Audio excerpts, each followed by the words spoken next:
joined us today for today's lecture.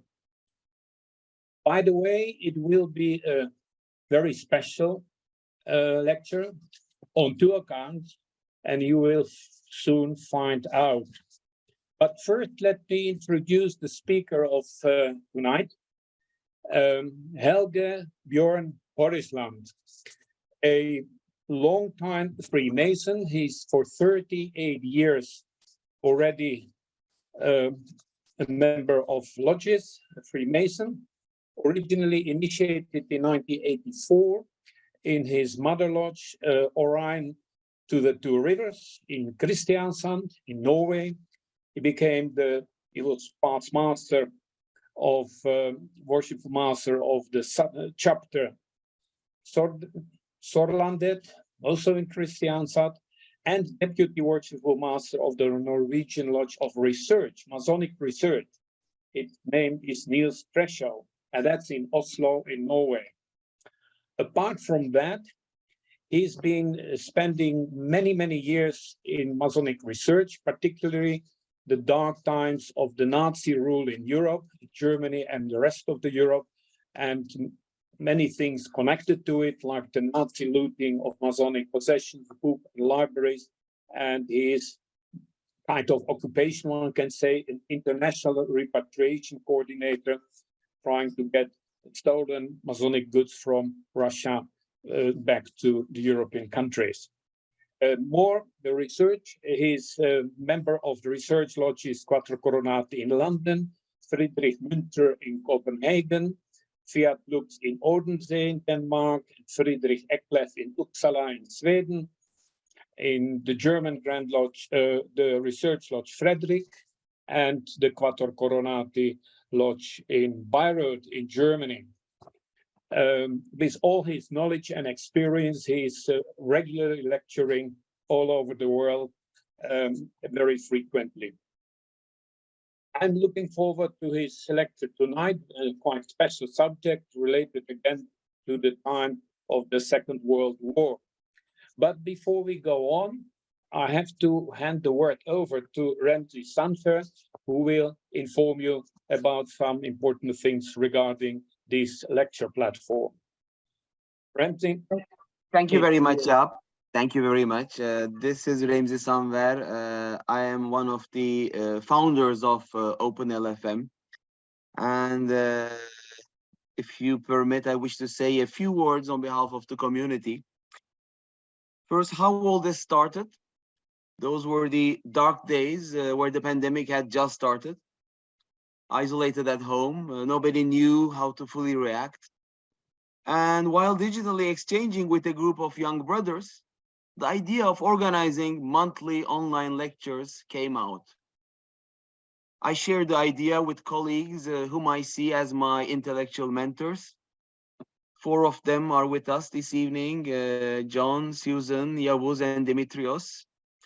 And well, they gave full support, and we formed a group of collaborators and launched the first lecture on 25th of April 2020, where Andrew Prescott was the speaker with a very relevant theme, research in a time of coronavirus, resources and opportunities. Well, the first lecture was a splendid success, more than 200 participants from every corner of the world. And OpenLFM quickly became a distinguished platform to disseminate research into Freemasonry. As of today, we realized 27 lectures, all with worldwide recognized speakers and discussants, created an openly accessible digital archive on YouTube, and now a community of 1,200 people. Well, everything has some end, and in the post-pandemic period, as we all observe, there is a general fall of interest in online seminars. And moreover, the world of Masonic research is a relatively small one, which renders monthly lectures difficult to sustain. As a result, after a consultation with the collaborators, we decided to discontinue the existing format. Thus, in fact, this is the last open lecture of the existing series. On the other hand, we realize how pity it will be to disintegrate this beautiful community. As a result, we promise to soon come back to you with a new format that is more compatible with the actual conditions. I think OpenLFM has been a marvelous experience for everyone who has been a part of. Collaborators, chairs, speakers, discussants, participants, assistants. I wish to express my cordial gratitude to everyone who has been part of it. But I wish to note that running OpenLFM is an operationally hard task, which couldn't be possible without the very precious efforts of Okan Yunusoğlu, Fırat Akyol, Ali Kerem Gülermen, and Haluk Üçgüler. My special thanks go to them on behalf of all of us. Thank you very much once again. We'll be together soon, and I leave the floor to the speakers. Thank you, Jaap. Once more, Ramsey, thank you very much for your words. It's, of course, a sad moment that this is the last one of this series, but as you indicated, there might be something new coming up. Let's look forward to the bright side and that we maybe will continue in some other format. I'm looking forward to that. Okay, without much to do, let's go to the subject of today. I'll put on the sheet and Helge, then the floor will be yours. Thank you very much, Jaap. Can you hear me? Yes, I can hear you. Okay. Good evening, sisters and brethren. On a rainy Norwegian November evening.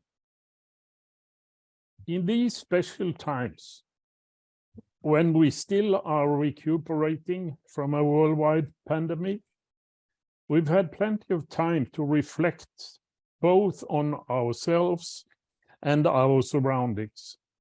In many ways, we had death on our doorstep, every one of us, every single day for more than a year.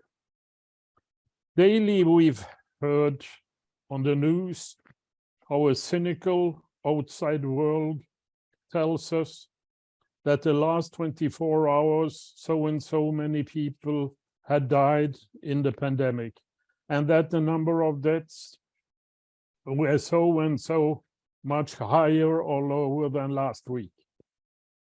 It's like a weather forecast where the low pressures have been replaced by dead people.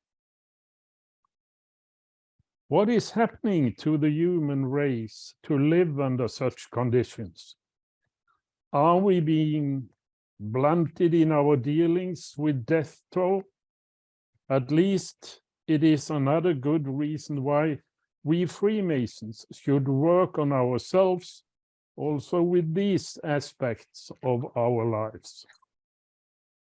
To put it into a historical context, I will tell you a story from a not so distant past, when Masonic books by thousands were much more worth than human life. And I might as well come with a conclusion right away. Let's be careful to be so blunted that human dignity becomes the losing part in the race for wealth, whether it is in the shape of money or a political direction.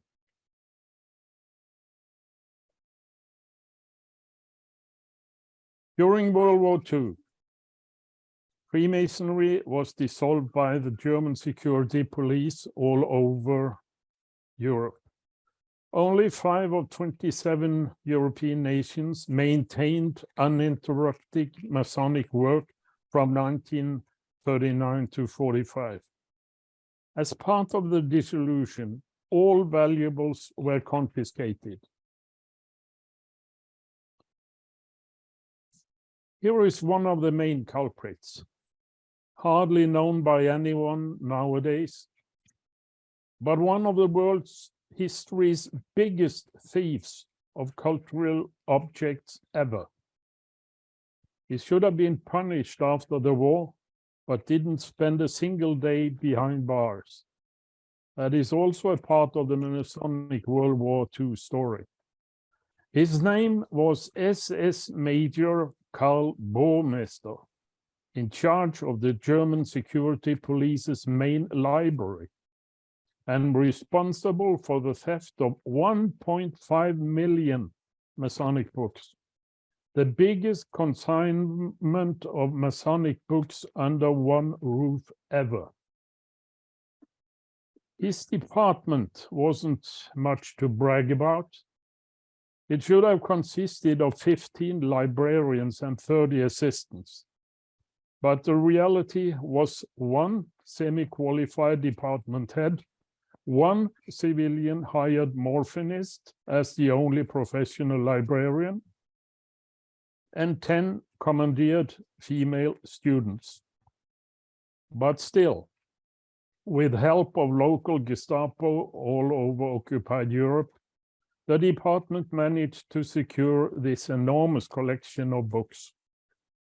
So-called Masonic experts from the Central Security Police in Berlin traveled around Europe to secure thousands of lodge libraries and ordered the collections packed and sent to Berlin. Almost daily, from 1939 to 1943, larger or smaller shipments arrived. And here is where all stolen books ended up, in the confiscated main building of the largest of the 9 German Grand Lodges at that time, Große Landesloge der Freimaurer von Deutschland, situated at Eisenacher Straße in central Berlin. The year 1941 was a busy time for the Central Library of the German Security Police. Almost daily, shipments of books came from the most remote parts of Europe, and the overworked department officials were drowning in work. The books were intended to be registered, catalogued, and constitute the world's largest Masonic book collection for use by the Security Police's own research department for scientific work on the many enemies of Nazism, including Freemasonry. But the intentions were completely without sense of reality. SS were drowning in books. In all rooms of the large Masonic building, unopened transport boxes piled up without the opportunity to do anything with them. By January 1942, only 250,000 books out of the 1.5 million had been registered. It was time to look for other solutions. A keen department head had the previous year suggested that Jewish slave laborers with academic background could be used for sorting out the books. SD Chief Reinhard Heydrich, dubbed the Blonde Beast, had almost suffered apoplectic seizure by the proposal. Jews working inside the SS headquarters. What an appalling thought. It took 3 weeks, and the unhappy department head was on his way to the Eastern Front. But a year later, the crisis among the piles of books in Eisenacher Straße had become precarious, and the unhappy proposal was again put on the table. After much internal strife and political opposition from the other departments, it was agreed to establish a group of Jewish slave laborers, the so-called SS Library Commando. At that time, in 1943, the SS was about to empty Berlin of the remnants of its Jewish population. What most Jewish academics had already been sent to extermination camps in Poland. Back in Berlin was only Jewish special workers in the war industry. It was therefore not so easy to find Jews with a background as librarians. Adolf Eichmann's office responsible for the deportation of Jews were contacted, and several Jews from academic professions and from the Berlin area were evaluated. A short list of 20 suitable persons was made up. In November 1943, a 38-year-old philologist and Jew, Dr. Ernst Groma, received a request from one of the leaders of the Nazi-controlled Jewish Council in Berlin to meet in the organization's office about a library matter. When he arrived at the meeting, 15 other Jews were already there. They had been transported from the concentration camp Sachsenhausen back to Berlin. To begin with, they saw leaving the concentration camp as the rescue from above. But when they were given the task and where it was to take place, in one of the buildings of the SS headquarters, one of them exclaimed, "From the ashes to the fire, and now straight into Valhalla." One by one, the selected Jews walked through the gate in the large wrought iron fence that surrounded the building complex. It was like going through the forecourt of hell, Groma recalled after the war. In the square in front of the main entrance, they were met by armed SS soldiers. Those who were not present at 0700 hours in the morning were welcomed with a rifle butt in the crotch, accompanied by an aria of oaths and curses. When everyone was present, the Jews were led into the main entrance, past the guard room, and continued in goose step up the majestic winding staircase to the first floor, where the half-downed civilian librarian and morphinist Dr. Kellner explained to the slave laborers their duties. That mostly consisted of carrying transport boxes full of books from the depot in the basement up in the former lodge rooms on the first and second floors, where the books were placed on bookshelves and roughly sorted. After 3 days, the SD people found out that they needed someone responsible for the Judenkommando. And Dr. Groma was appointed leader and titled Oberjude, head Jew, a title that was initially perceived as a joke by the other Jews, but which soon had a more serious meaning: the difference between life and death. After a few weeks, one of the group's members was arrested in a random raid on open street on his way to work and was sent to one of the local collection stations for further deportation to the death camp. Groma told Dr. Kellner, who immediately called Eichmann's deportation office. 2 hours later, the terrified colleague was back among the bookshelves in Eisenacher Straße. This episode showed that the slave laboring in the SS Library Depot could be an insurance against deportation, death, and depravity. And consequently, Groma tried to get more people under his wings to save more Jews from the gas chambers.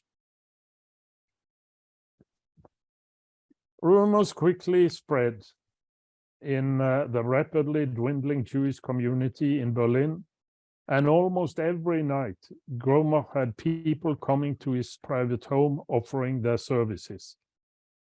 "I had to make decisions that are the worst I've experienced in my life," he explained after the war. And people that approached him knew that a rejection was tantamount to the gas chamber.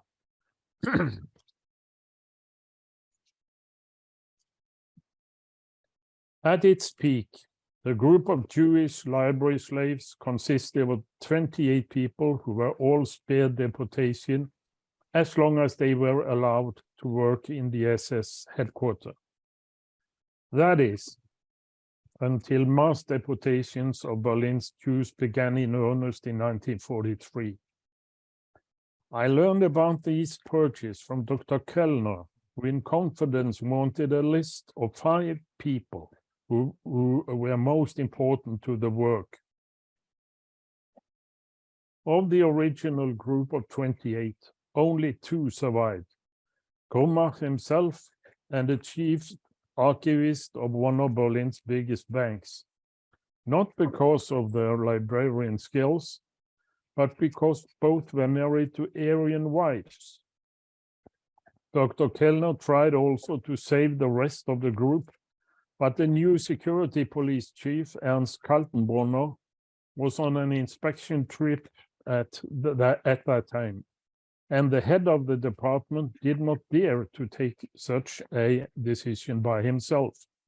And by the time Kaltenbrunner was back behind his desk, the transport had already left Berlin on its way to the death camp in Poland.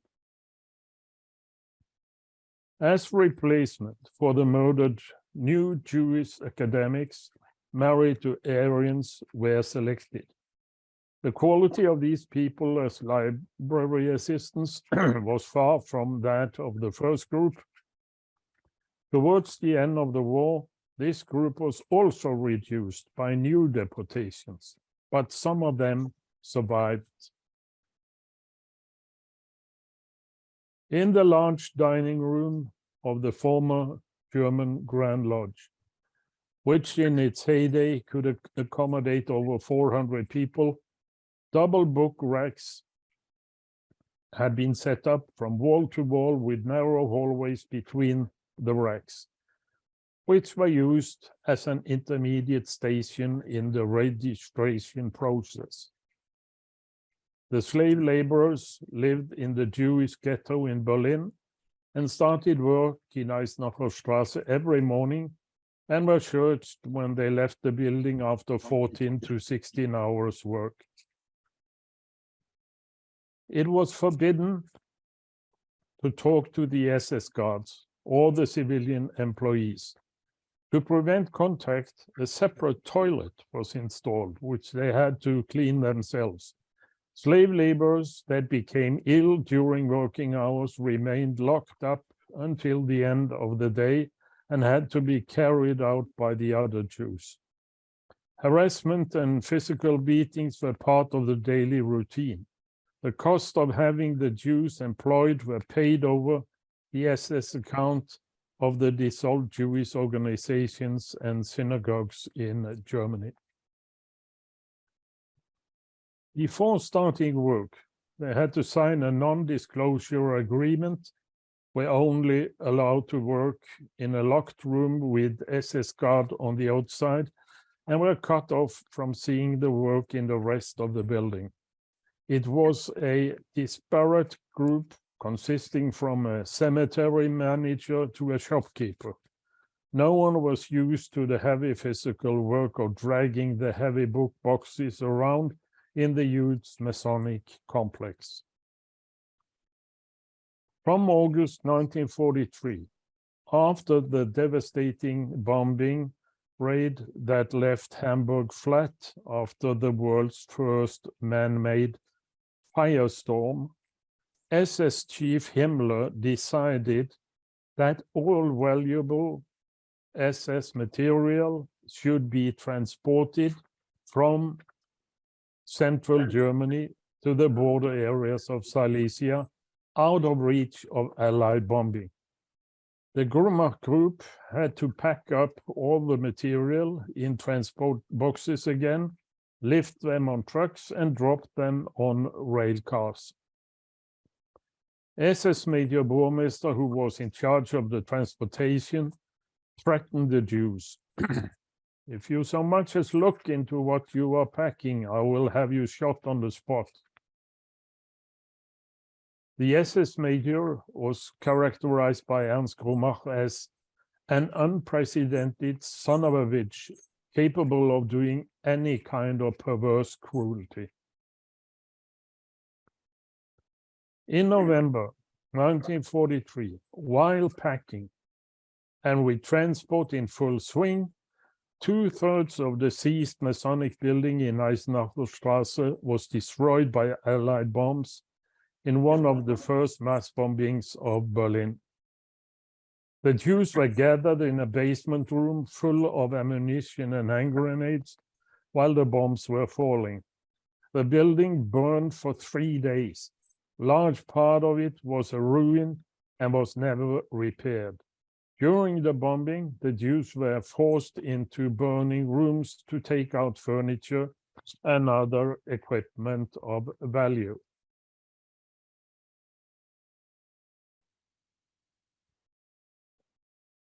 After the Groma was instrumental in saving what was left of the huge book collections in Eisenachterstraße.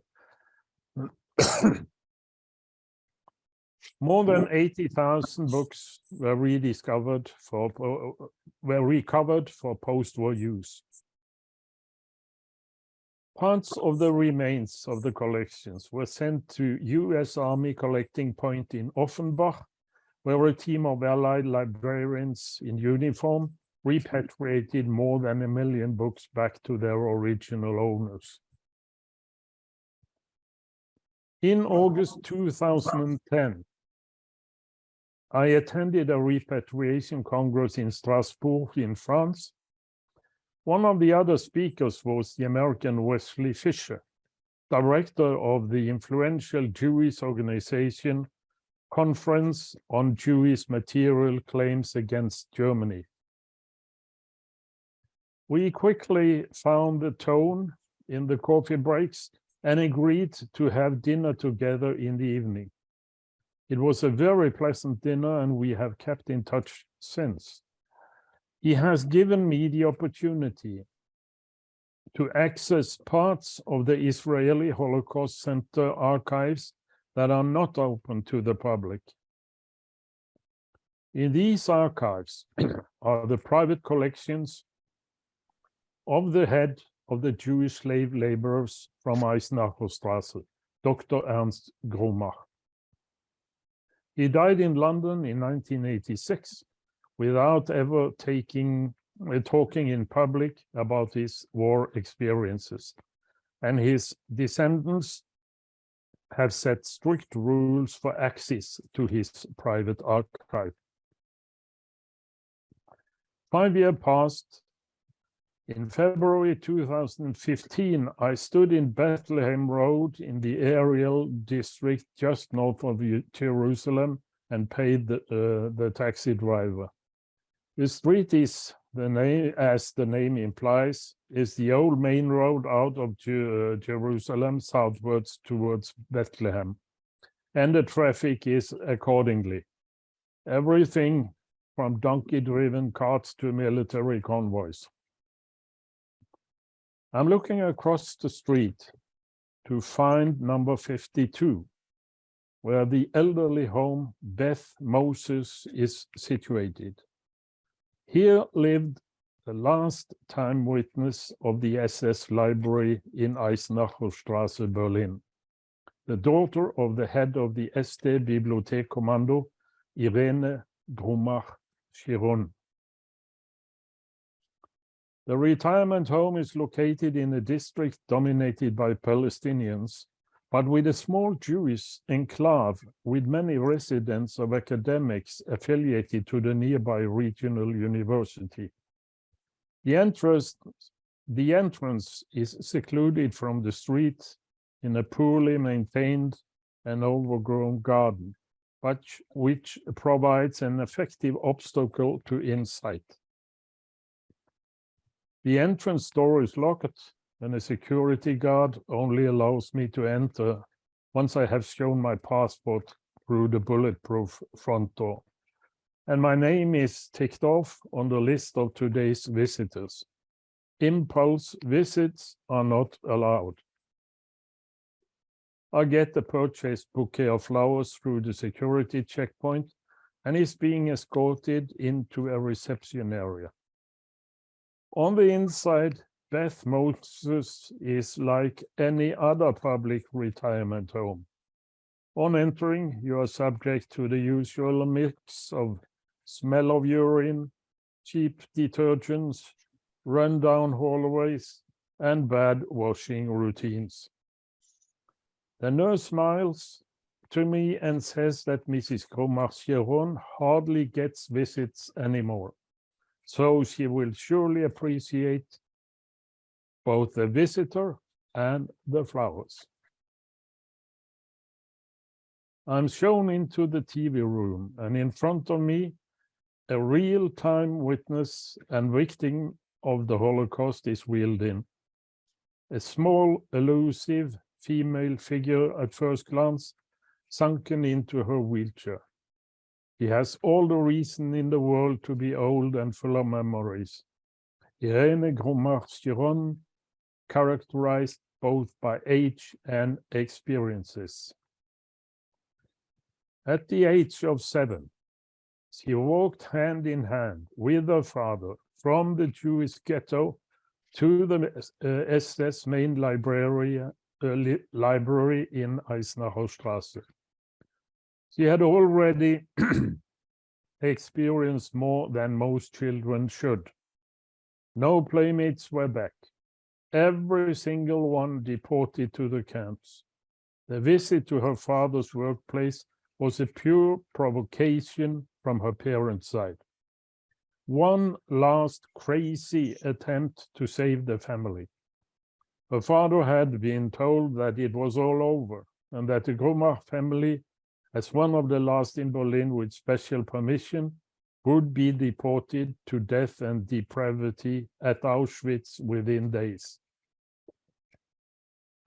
Dr. Groma bet everything on his last card, took his daughter Irene straight into hell in the SS headquarters, and almost demanded to keep life and work. 7-year-old Irena was the living proof that Hitler's racial propaganda was a lot of nonsense. She was the result of a so-called mixed marriage, Aryan mother and Jewish father. She was blonde, beautiful, blue-eyed, and so trustworthy that she could melt stones. And she did exactly as she was told to. She took the SS librarian, Dr. Kellner, by the hand, said politely good morning, and trotted in among the bookshelves in the large room that once had been a Masonic dining room. There she found the section where Jewish children's books were part of the confiscated collections. As most kids, she sat down on the polished floor and started looking in the books. It wasn't the first time blonde Irena had met the SS librarian. She had been with her father on several visits earlier and had thanked the SS men politely after the visit, and to her father's dismay, had asked the black uniformed SS officer nicely if she could come back and see more in the Jewish children's books. Dr. Kellner was not a typical example of the brutal SS order. He was a civilian, educated librarian who had never asked to be in an SS uniform. It had come as part of the job when he struck luck after 2 years of unemployment.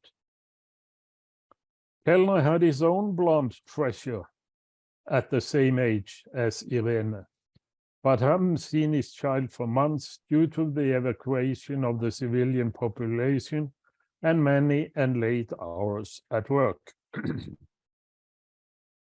Dad Groma stood stunned and watched his daughter approach the man who could mean deportation and murder for both the Groma family and the rest of the Jewish Library Commando. But Irena was allowed to come back to the SS headquarters with her father on several occasions later.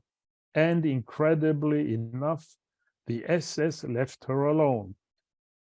It soon became clear to the entire Jewish group that Irena could become the decisive link between life and death for the slave laborers.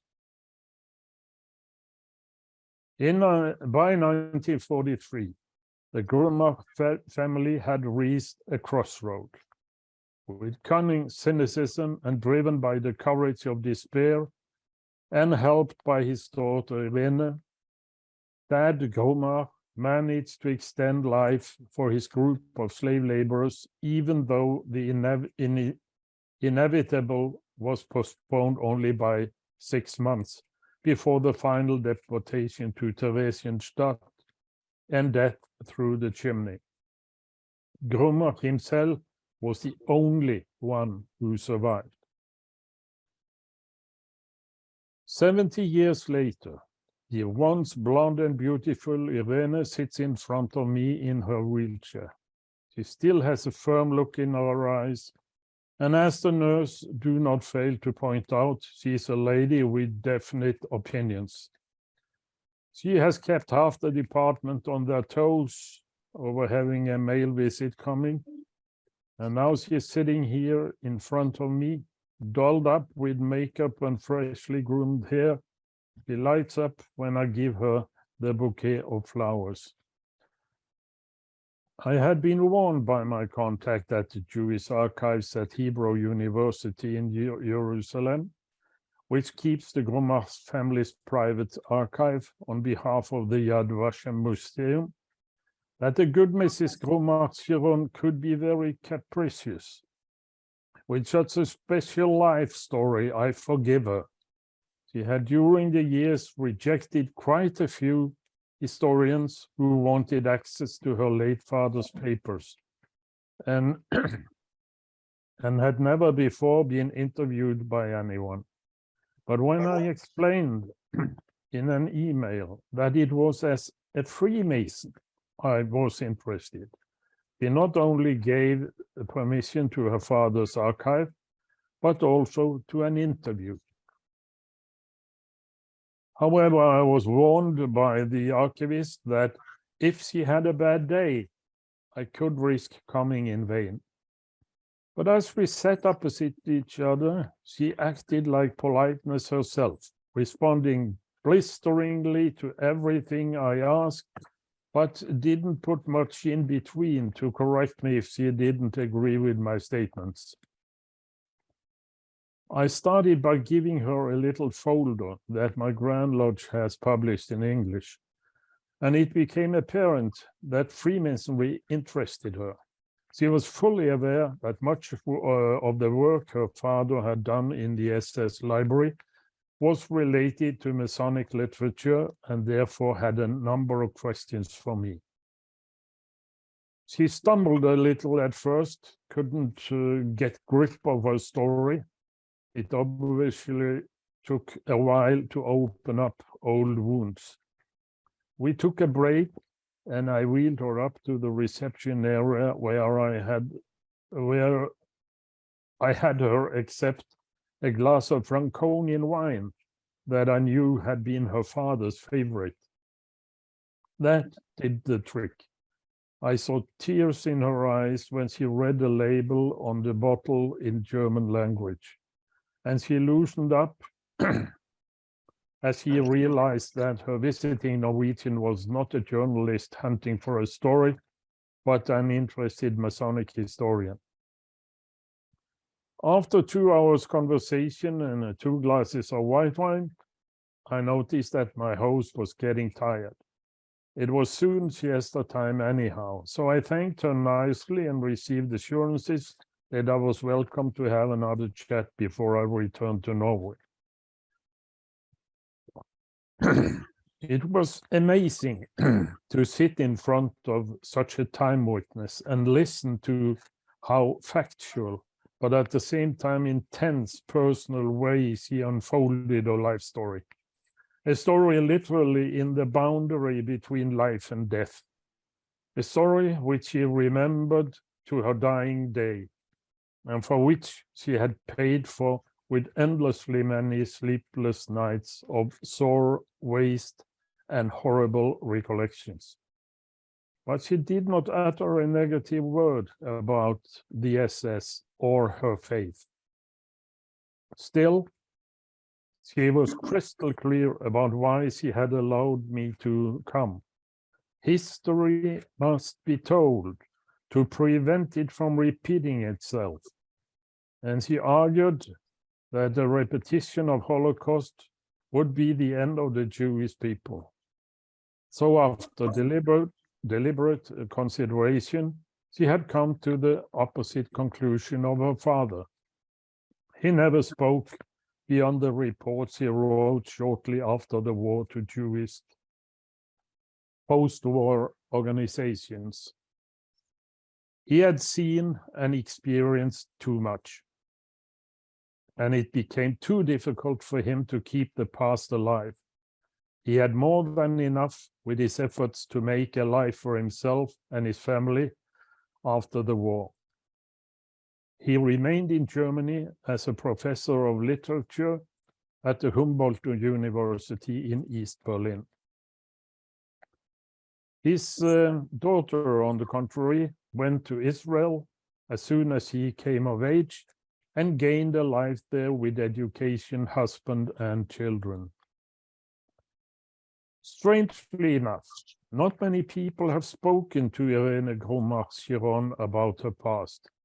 Her father's surviving papers, kept in the Jewish archive at Hebrew University in Jerusalem, have been reviewed by a few Israeli historians, but no one with Masonic glasses on.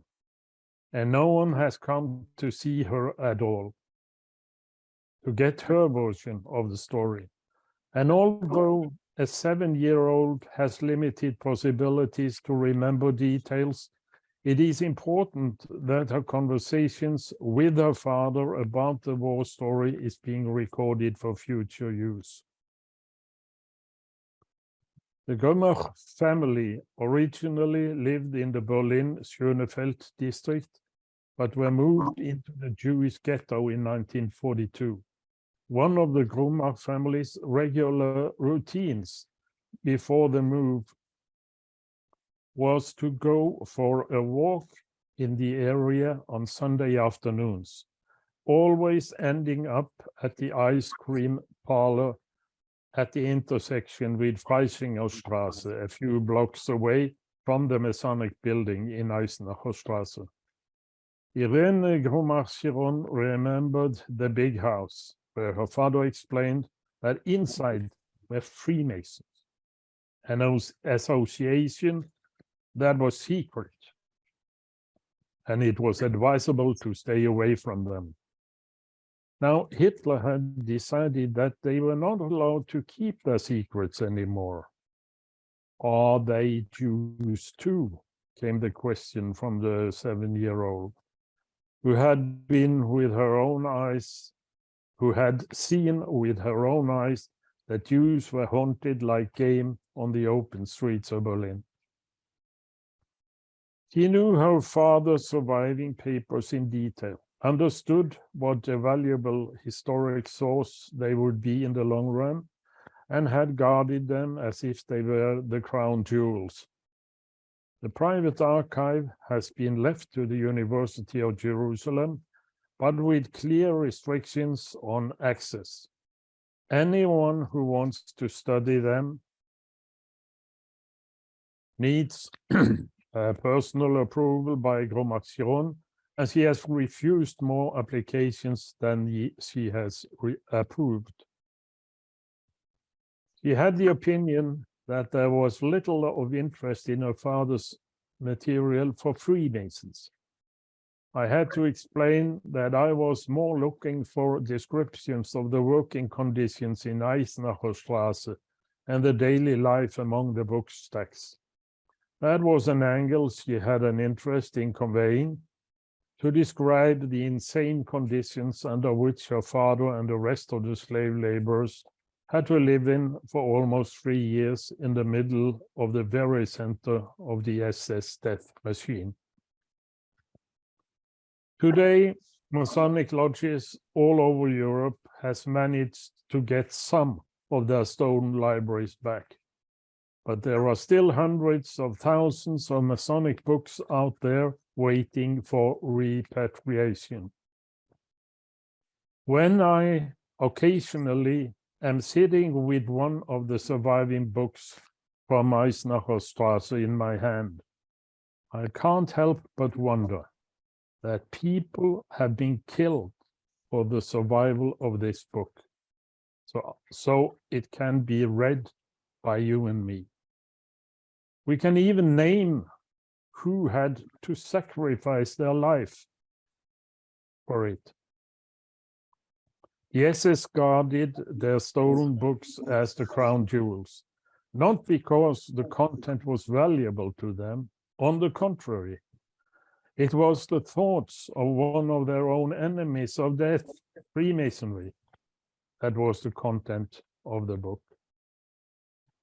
Therefore, my fellow sisters and brethren, it is important that we as Freemasons use our Masonic tools in our daily life and maybe can contribute a little so mankind does not have to live through another Holocaust. Books should never again be more important than people, not even Masonic books. In April 2021, Irena Groma passed away, 85 years old. I thank you for listening and bid you good night.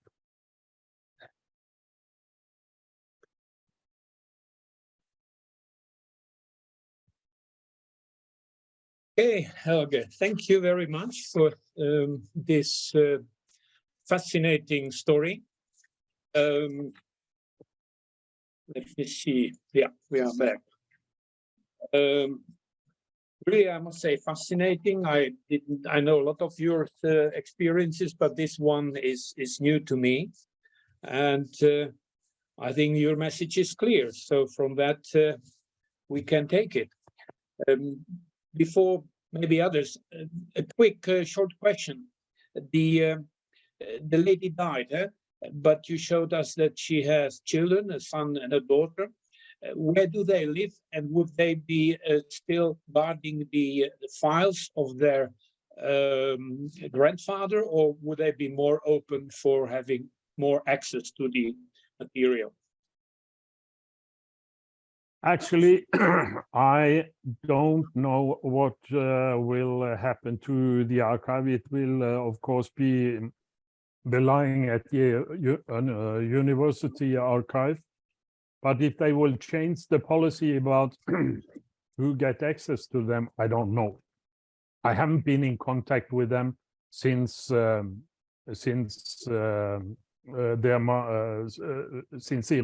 Groma died. Okay, okay. Please, brother, sister, do you have any requests, questions, or some comments on Helge's story?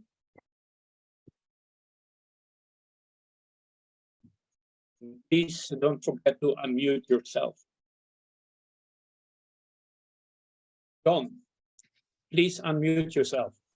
Yes, I have one question. Helge, you were saying that you were involved in the repatriation of the books and it hadn't been completed. Is it ever going to get completed, or I assume it is stopped at the minute? It's a good question, and it's impossible to answer it because no one knows how many books are out there. But as long as the political situation, which we all know about, is as it is, repatriation from Russia has stopped completely. And most of the books that we know of are situated in Russia. they are in many in many libraries situated all around the nation. So it's a difficult task to do anything about it. But on the positive side, I would say that there are also a lot of books situated in German libraries, the major regional libraries. And they have, during the last 10 years, been doing a lot of work in identifying the original owners and getting it back. For instance, the German Grand Lodges have received around 10,000 books during the last 10 years due to the work of these librarians. Yes, I may maybe add, Helge, that I believe also the in Bavaria, in Munich, the library returned to Vienna, the Viennese Grand Lodge, a number of Austrian Masonic books several years ago. Yeah, that's true. That's true. And you have other stories like this scattered all around Western Europe. Mm-hmm.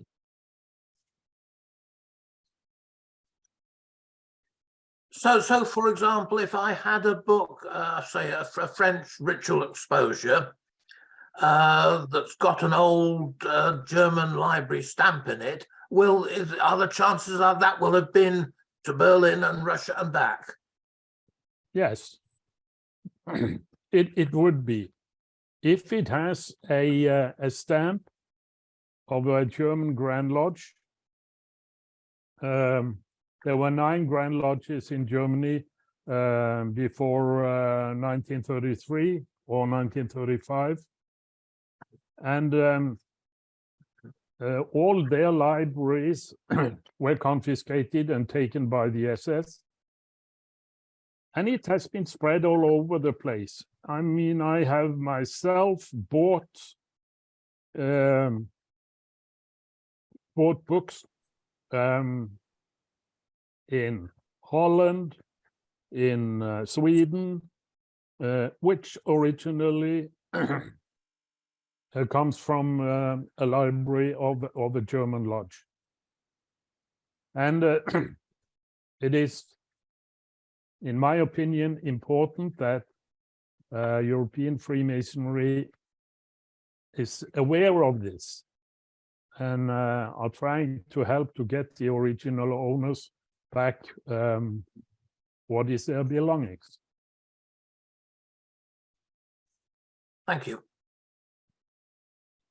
Okay, who's next?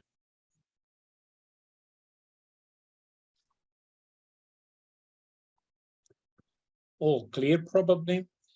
Maybe I like to add here at this point, Helge is aware of that, for example, the Czech National Library in Prague has a depot which has, I believe, millions of books, which ended up there briefly after the end of the Second World War. And among them was a huge cache of books hidden in 4 North Bohemian castles, which were Masonic and transported from Berlin to there. And somehow these books were not taken by the Russians. I'm talking about books. And they ended up in the depot in Prague.